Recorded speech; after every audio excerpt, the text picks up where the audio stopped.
I never expected a single Thursday evening to feel like stepping into someone else's world. The city outside was alive with the soft hum of distant traffic, the occasional bark of a dog, and the low whistle of the wind rattling against the apartment window. I was gripping my coat in the hallway, my heart still racing from our first date. It had been simple, coffee, laughter, the kind of conversation that feels effortless, but now, standing outside her door, anticipation and nerves tangled in my chest like a storm. I took a deep breath, trying to calm the butterflies, and pressed the doorbell. The soft chime echoed through the apartment, and for a second nothing happened. My pulse quickened. What if this is awkward? What if I'm reading too much into tonight? The door swung open almost immediately, and she stood there, smiling, but there was something in her eyes that made me pause. Not just welcome, but cautious, almost nervous. "Come in," she said softly, stepping aside. Her voice carried warmth, but it trembled slightly, hinting at something beneath the surface. I stepped inside, and the familiar scent of home, baking, clean laundry, and faint hints of lavender hit me. It was cozy, lived in, and immediately comforting, and yet there was an energy, subtle but undeniable, that made me feel like I was walking into uncharted territory. I kicked off my shoes and followed her into the living room. The light was soft, casting gentle shadows on the walls lined with framed photos and small knickknacks, evidence of a family, a life, pieces of a story I didn't yet know. Toys were scattered across the floor.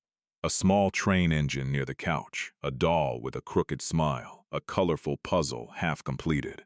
Each detail drew me further in, a quiet reminder that this wasn't just her space, it was theirs. Then I heard them, footsteps, little, quick, uncertain, and laughed soft, high-pitched, full of energy and surprise. My stomach dropped. Kids? I hadn't expected kids tonight. My mind raced, imagining the questions, the curiosity, the judgment I might face.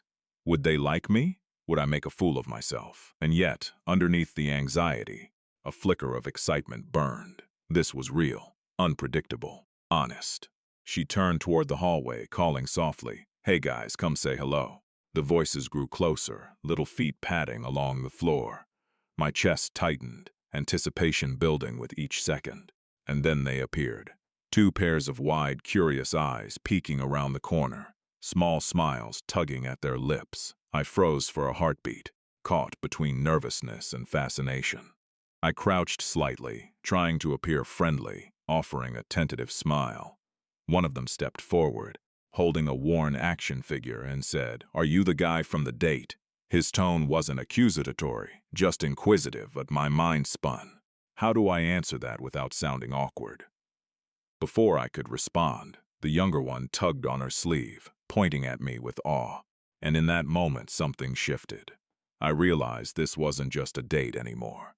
This was stepping into a family, into a story that was bigger than just two people sharing coffee. Something told me tonight would change everything, though I had no idea just how. After that initial moment of frozen surprise, I took a deep breath and tried to settle into the rhythm of her home. The apartment was modest but warm, every corner filled with signs of life. A small bookshelf crammed with storybooks, a collection of colorful magnets on the fridge, and family photos lining the living room wall. Each frame captured laughter frozen in time, holidays, birthdays, silly, candid shots. But none of them included me. It was a subtle reminder. I was stepping into a world that already had its rhythm, its own little ecosystem, and I was the guest. She gestured toward the couch. "Sit, make yourself comfortable. I'll grab some tea." I sank into the cushions, noting how soft they were, the fabric worn just enough to suggest frequent use. My eyes wandered across the room, taking in small details. A tiny pair of socks abandoned near the doorway, a crayon drawing taped crookedly to the wall, the faint smell of vanilla lingering from some recent baking. Everything screamed lived-in, cozy, chaotic in the most human way. And yet, there was something orderly too. A gentle structure that hinted at routines, rules, and invisible boundaries I had yet to understand. I tried to take it all in before the kids arrived, attempting to appear calm, collected, like I belonged here. But my heart betrayed me. Each creak of the wooden floor, each faint giggle made me jump slightly. My mind spun. How do I act around them? Am I supposed to be funny, serious, or just neutral? I wanted to make a good impression, but more than that, I wanted to connect, to show them I wasn't just some random adult intruding into their carefully constructed little world. She returned with a tray, 2 steaming mugs of tea, and placed them on the low table. Her movements were practiced, fluid, and there was a subtle ease in the way she managed her space. Like she knew exactly where each object belonged, exactly how to navigate the chaos. Watching her, I felt a twinge of admiration, and maybe a flicker of jealousy too. This confidence, this grace in managing life and children, was something I had never truly mastered. "Here," she said, handing me a mug.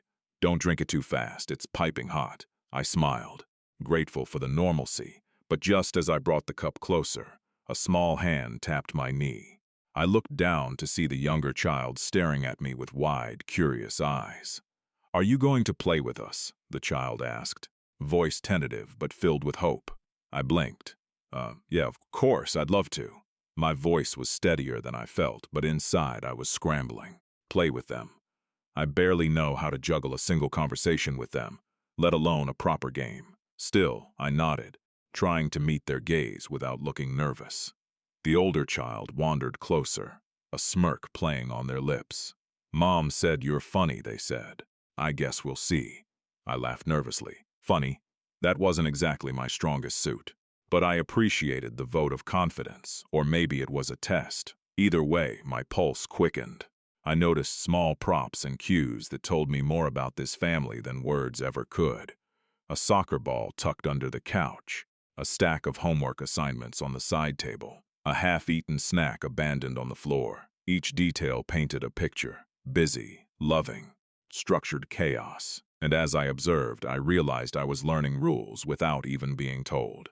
This was their world, and I was cautiously stepping in, trying not to break it. Meanwhile, she watched me from across the room, a gentle smile tugging at her lips.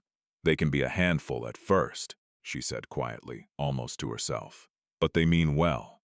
Her words carried layers: care, warning, reassurance, and I could sense the unspoken subtext. This isn't just a fun night. It's an introduction, a test of patience, and maybe more than I expected.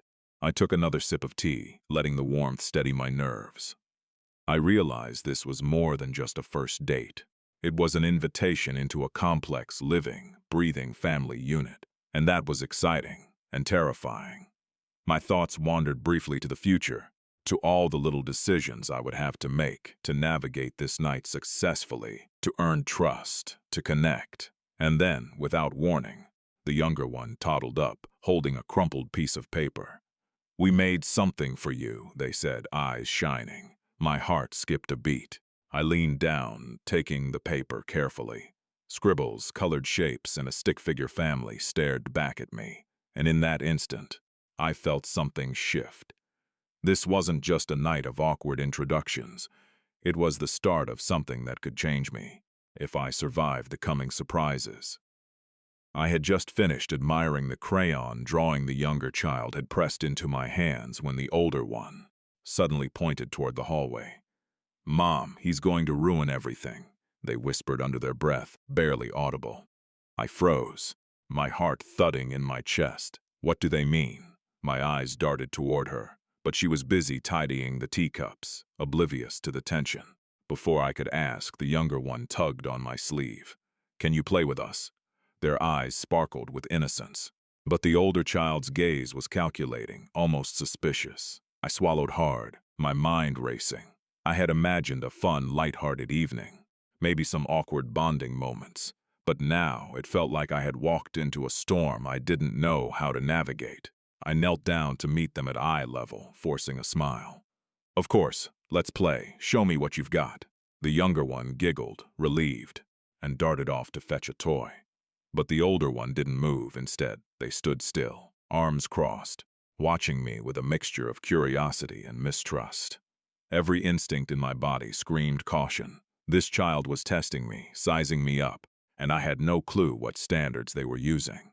Then it happened. A loud crash from the hallway. A vase tipped over, water spilling across the floor. I jumped up instinctively, heart racing. The older child looked at me wide-eyed and said, "I didn't do it." The younger one started crying, pointing to the broken vase, and suddenly I was in the middle of chaos I hadn't anticipated. I bent down to scoop up the crying child, my thoughts spinning. "Okay, calm down, don't panic. You can handle this." But it wasn't just the mess. It was the realization that every small action I took tonight could be misinterpreted, or worse, rejected. These kids had their own little world, and I was the intruder. She appeared then, kneeling beside me, her expression a mix of concern and exasperation. "It's okay," she said softly, her voice steadying the room.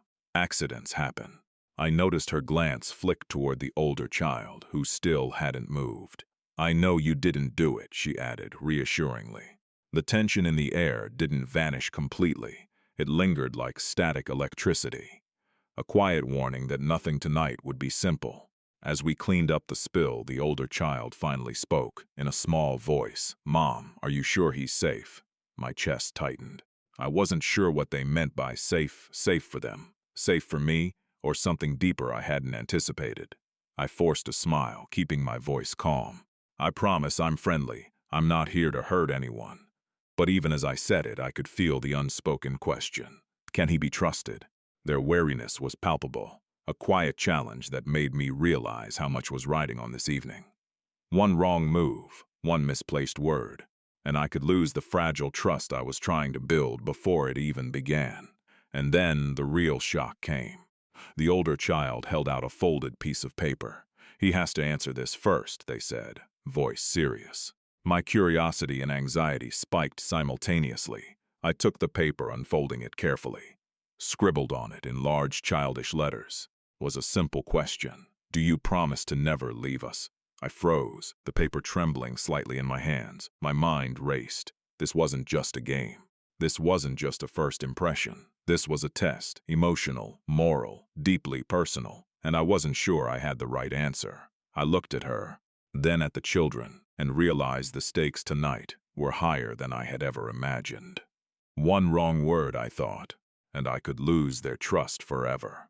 The room fell silent, except for the faint tick of the clock and the distant hum of traffic outside.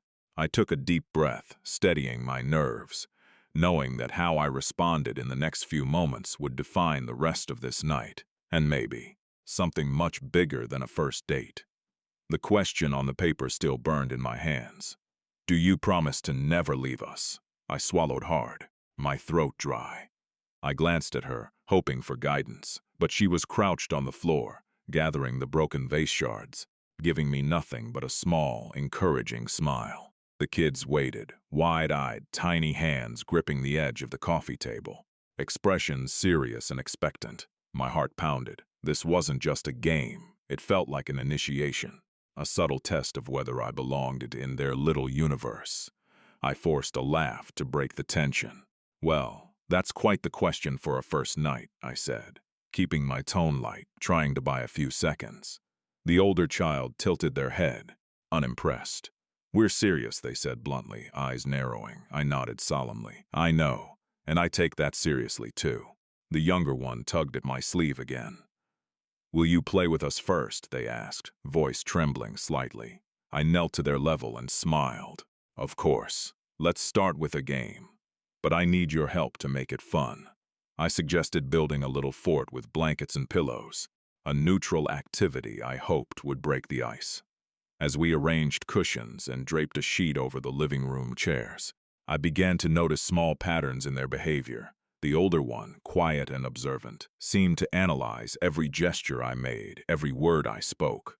The younger, more impulsive, bounced between excitement and doubt, a fragile barometer of how safe I was in their eyes. I realized that winning their trust wouldn't come from words alone. It would come from patience, empathy, and careful attention to the rhythm of their household. Halfway through the fort, the older child challenged me. "Can you follow our rules?" they asked, arms crossed. My stomach tightened. "Absolutely. Tell me the rules and I'll follow them." They outlined a series of oddly specific instructions. Don't touch certain toys. Always ask before moving cushions. Always wait your turn in games. Each rule was simple on its own, but layered together, they created an intricate web that revealed their need for control and predictability. I followed as best as I could, occasionally stumbling over a rule and receiving a small frown. Each misstep tightened the tension in the room, and I realized how quickly things could spiral. The fort became a battlefield of minor victories and tiny disasters. A cushion fell, a crayon rolled across the floor, and the younger one's eyes filled with tears. I leaned down, gently wiping them away, whispering, "It's okay. Accidents happen." The older child observed quietly, evaluating my response, judging my sincerity. Then came another complication. The younger one, emboldened by my reassurance, grabbed a toy figurine and flung it across the room. It hit a framed photo on the wall, one of those family snapshots she had taken so seriously, and the glass rattled dangerously. My heart leapt into my throat. I rushed over, catching the frame just before it fell, and breathed a silent sigh of relief. "Phew. We almost had a disaster," I said, forcing a smile. The kids stared at me, wide-eyed, and I realized I had just passed another test. Calm under pressure, attentive, and careful. By now, the evening was a delicate balance between chaos and connection. I had started to laugh along with their antics, though each moment was laced with tension. Every glance from the older child reminded me that trust here was earned, not given freely. I found myself observing them constantly, watching their movements, listening for subtle cues, and adjusting my behavior accordingly. But just as I began to feel I was making progress, the unexpected happened. The older child disappeared into the kitchen, muttering something under their breath. I followed, heart hammering, only to find them rifling through a drawer. Before I could intervene, they pulled out a small envelope, worn and folded. I recognized the handwriting immediately. It was hers, the mother. My pulse quickened. "What is this?" The older child looked up, eyes blazing with a mixture of fear and defiance. "I wanted to see if you would notice," they said. My stomach sank. This is a test, I realized, and I'm in the middle of it. The envelope contained a letter, a list of rules for outsiders, notes about their routines, and a heartfelt message about protecting the younger sibling. I realized then that they had been evaluating me from the moment I walked in, measuring whether I could navigate the household without disrupting the fragile equilibrium. I knelt down to the older child, speaking softly. "I see why you're cautious," I said. "I understand that you have to protect each other. I'm not here to break that." Their eyes flickered, curiosity mingling with suspicion, and for a brief moment, I thought I had reached them. But the younger one, sensing tension, started crying again, tugging at my sleeve and saying, "He can't hurt us, right?" My chest tightened with responsibility. "No," I whispered, gently holding their hands. "I would never hurt you." The older child's frown softened slightly, but the challenge remained. By the time the fort was complete, laughter began to break through the tension, though it was cautious and fleeting. I had survived the first round of scrutiny, but I could feel that the real tests were just beginning. Every movement, every word, every small interaction mattered. The stakes had been raised, and the evening's unfolding events would demand patience, courage, and genuine care. And yet, beneath all the chaos, a flicker of warmth sparked. For the first time, I sensed a connection forming, not just with her, but with them, the children who had, without words, demanded my respect, my attention, and my sincerity. I realized that this night was no longer about a first date. It was about earning trust, navigating unexpected challenges, and discovering whether a bond could survive the unspoken trials of family, love, and responsibility. By now, the fort was half collapsed from a mixture of laughter, minor scuffles, and playful chaos. But a fragile rhythm had settled in the room. I had started to feel, cautiously, that I was connecting with them. The younger child's giggles, the older one's small smirks, subtle signs that I hadn't entirely failed the test yet. But then the unexpected happened, and everything shifted in an instant. The older child's gaze fixed on me with intensity, and they whispered, "He has to see this." My pulse quickened. I followed them hesitantly down the hallway to a small study tucked behind a partially closed door. On the desk lay a stack of papers, and atop it was an envelope addressed to me. My name, handwritten in slightly shaky letters, sent a chill down my spine. I reached for it slowly, half expecting it to be some prank, some trap. But as soon as I opened the envelope, I froze. Inside was a note in her handwriting. The mother's handwriting that I hadn't noticed before in the living room. It was a personal message, meant for anyone stepping into her children's lives. The words were both gentle and firm. If you want to be part of our family, you must prove you understand them. Not just us, but them. Their trust is everything. Their hearts are fragile. Do not break either. The weight of the note pressed against me like a physical force. I looked up at the older child, whose eyes now glimmered with a challenge I couldn't ignore. They weren't testing my jokes, my patience, or even my game skills. They were testing my heart, my intentions, and my willingness to be patient, gentle, and trustworthy in ways I had never imagined. For a moment, panic swept over me. What if I fail? My mind raced with all the tiny mistakes I had already made, hesitating, fumbling the fort, misreading the younger child's cues. One wrong move could undo every ounce of progress I had made. The realization hit me. This was more than just earning approval tonight. This was a measure of character, empathy, and true connection. I turned to the younger child, who looked up at me with wide, innocent eyes. Their trust was fragile, teetering on the edge of my every action. I took a slow breath and knelt to meet them at eye level. "I understand," I said quietly. "I want to be someone you can rely on, someone who respects you. I promise I'll do my best." The older child's frown softened slightly, but their eyes remained cautious. It was a small victory, but a victory nonetheless. I realized that this note and the test it represented had shifted everything. I was no longer just a guest in their home. I had become part of their emotional equation, accountable not only to her but to the little hearts watching me so closely. And then, almost imperceptibly, the younger one reached out and rested a tiny hand on my arm.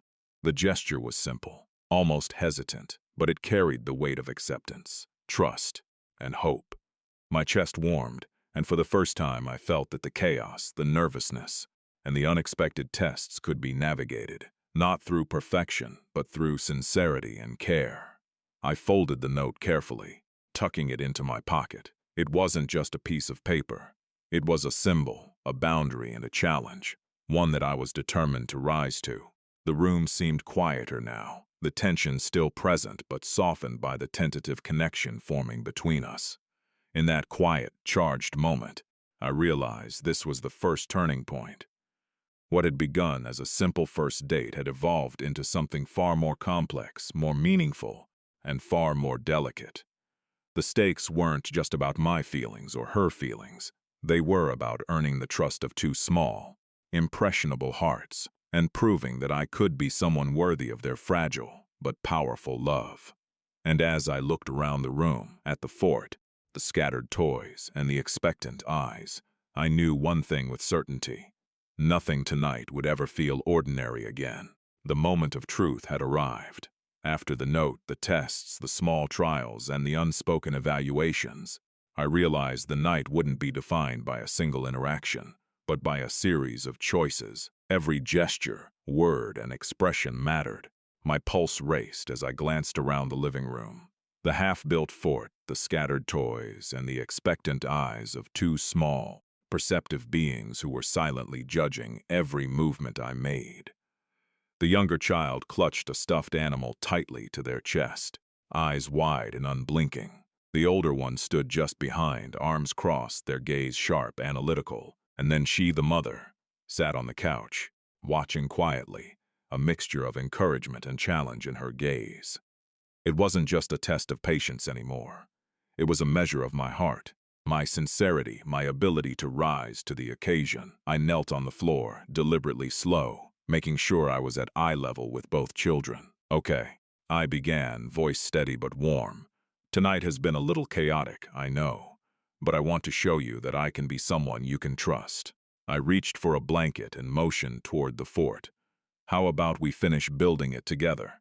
I promise to follow your rules perfectly this time. The older child's eyes narrowed slightly, scrutinizing me. I met the gaze without flinching. You don't have to trust me yet, I said quietly. I know that, but I'm going to do everything I can to earn it. There was a pause, a moment of tension so sharp it felt like the room itself held its breath. Then, slowly, the older child nodded, a small acknowledgement that the challenge was accepted. We began rebuilding the fort. Every instruction they gave me, I followed meticulously. Place the cushions carefully, drape the blankets exactly how they wanted, and never interrupt their designated play areas. The younger one giggled as I clumsily adjusted a pillow, and I laughed along, keeping my tone playful yet careful. Little by little, laughter began to replace the tension, though it was cautious, fragile. Then came another test. The younger child, emboldened by our collaboration, grabbed a cup from the table and poured water into the fort for some imaginative play. I froze for a split second, heart hammering. Oh no, but instead of panicking, I acted deliberately and calmly. I gently took the cup, holding it steady, and said, "We can do this safely. Let's make it a magical fort without spilling a drop, okay?" Their eyes lit up with understanding, and the older one's frown softened, watching my reaction closely. It was in these small moments, the patient smile, the steady hands, the gentle guidance, that I realized the real test wasn't about perfection. It was about care, consistency, and emotional honesty. The fort was complete, a crooked yet charming testament to our teamwork, and the kids cheered. My chest swelled with relief and pride, but I knew the final test still awaited. Her. She approached me quietly, kneeling beside the fort. "You've done well tonight," she said softly, her voice low but sincere. "They're usually wary of anyone new. You've shown patience, respect, and care. That counts for everything." My throat tightened at her words, the weight of validation washing over me. I glanced at the kids, who now sat inside the fort, eyes bright, tiny hands resting on the cushions in a gesture of trust. Then came the moment I had both anticipated and dreaded. The older child reached out, placing a small hand in mine. "We like you," they said simply, almost reluctantly. My heart surged. I squeezed gently. "I like you too," I whispered, feeling the weight of the night shift subtly but completely. The younger one leaned against my shoulder, snuggling close, and a warm, effortless laughter bubbled up from all three of us. But the climax wasn't just about gestures. It was about honesty. I sat down inside the fort with them, letting myself be vulnerable. "I won't pretend to be perfect," I said. "I might make mistakes, and I might not always get everything right, but I promise I will care for you, listen, and respect you. That's the truth I can give you." The older child's frown melted entirely, replaced by a tentative smile. I saw in their eyes not only acceptance but recognition that I was sincere, that I had passed the invisible test. The final challenge came unexpectedly. The younger one whispered, "Can you stay?"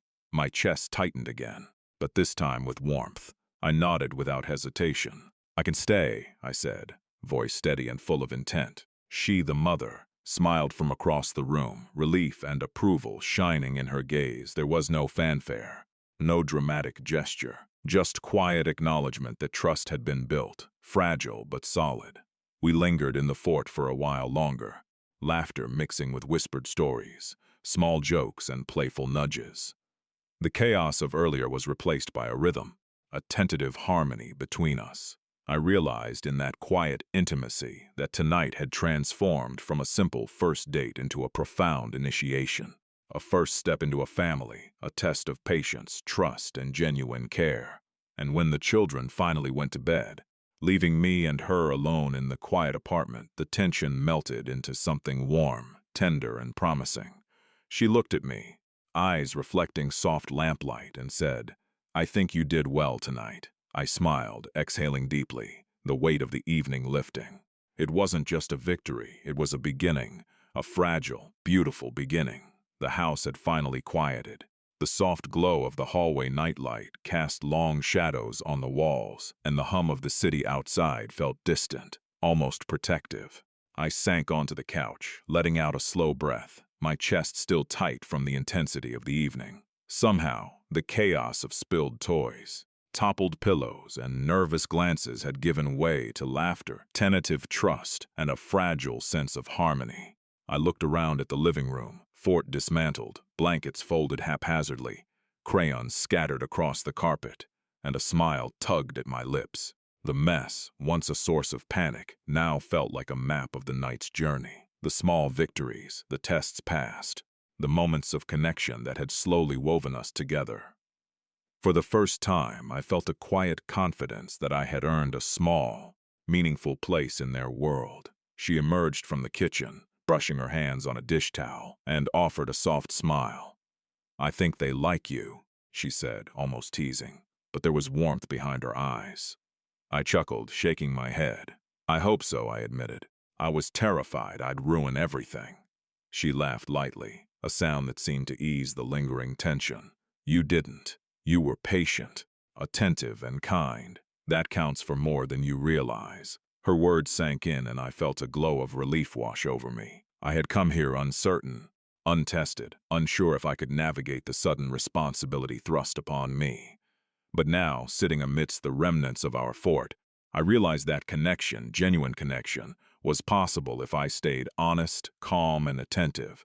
A soft creak on the stairs made me glance up. The children appeared in the doorway, small silhouettes framed by dim light. The younger one stepped forward, holding the stuffed animal I had helped them rescue earlier. "Can we play tomorrow too?" they asked, eyes bright with hope. My chest tightened with warmth, and I nodded. "Absolutely. We'll make it the best fort ever," I said, smiling. The older child lingered behind, arms crossed but with a small, almost imperceptible grin. "I think you're okay," they muttered, voice quiet but sincere. That single sentence carried more weight than any formal approval could. It was trust, tentative and fragile, but real. I crouched down to their level. "Thank you," I whispered. "I won't forget it." As the kids trudged off to their rooms, I noticed the little details I hadn't before. The crumpled drawing left on the coffee table, the half-finished puzzle pieces scattered across the floor. Each item, each trace of their presence, reminded me that family was a complex mix of chaos and care, challenges and love. And tonight I had been allowed inside, welcomed into that intricate rhythm in the gentlest, most demanding way possible. We cleaned up a bit together, the remnants of the fort, the stray toys, but it wasn't laborious. The tension had dissolved into a calm sense of accomplishment.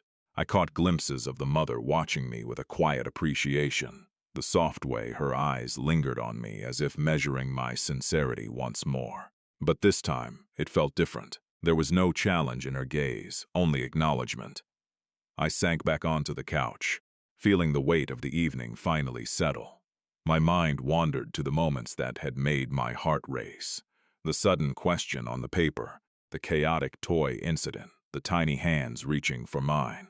Each moment had been a test, a window into the children's world, and a chance for me to prove myself. Not just as a visitor, but as someone who could care, who could be trusted. A quiet laugh escaped me as I remembered their tiny critiques, the way the older one had silently scrutinized every move I made, and how the younger one's giggles had dissolved my anxiety in moments of sheer innocence.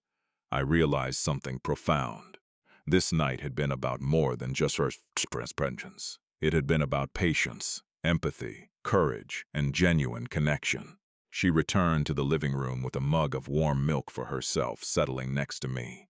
"You did well tonight," she said softly. Her gaze met mine, and I felt the unspoken acknowledgement of something that words could not fully capture. "I really mean it," she added, a quiet sincerity that made my chest tighten. I nodded, words failing me, but the warmth of the evening, the trust, the laughter, the quiet bonding, spoke louder than any conversation could. I realized then that the evening's tests, the chaos, and the emotional hurdles had all served a single purpose. They had opened a door into a family, and I had taken my first steps through it. And as we sat there, the soft glow of the lamp casting shadows on the walls, I felt a rare kind of peace. The kids were asleep upstairs, the house quiet and yet alive with the memories of laughter, small conflicts, and tiny victories. I knew this was only the beginning. that challenges and tests would come again. But tonight had shown me something vital, that love, trust, and connection weren't given. They were earned, nurtured, and cherished. I sipped my tea slowly, letting the warmth seep into me, reflecting on the evening. The chaos had passed, replaced with calm. The tension had dissolved, replaced with understanding. The fear of failure had been met with acceptance. And in that quiet, warm space, I felt a connection that was deeper than any first date could promise. A connection that whispered of trust, care, and the possibility of something lasting. The house was quiet now. The soft hum of the city outside had faded into a gentle lullaby, the night stretching across the windows like a protective blanket. I sank onto the couch, exhausted but full, a strange mix of relief, warmth, and awe settling in my chest. The chaos, the tests, the laughter, and the tears were all behind us, and yet their echoes lingered in the soft shadows around the room. I glanced around at the remnants of the evening, a stray toy car near the bookshelf, a half-finished puzzle on the coffee table, the fort pillows folded into something resembling order. Each object, each trace of the children's presence was a reminder of the journey we'd taken tonight. Every glance, every gesture had mattered, and somehow, against my fears and uncertainty, I had survived it.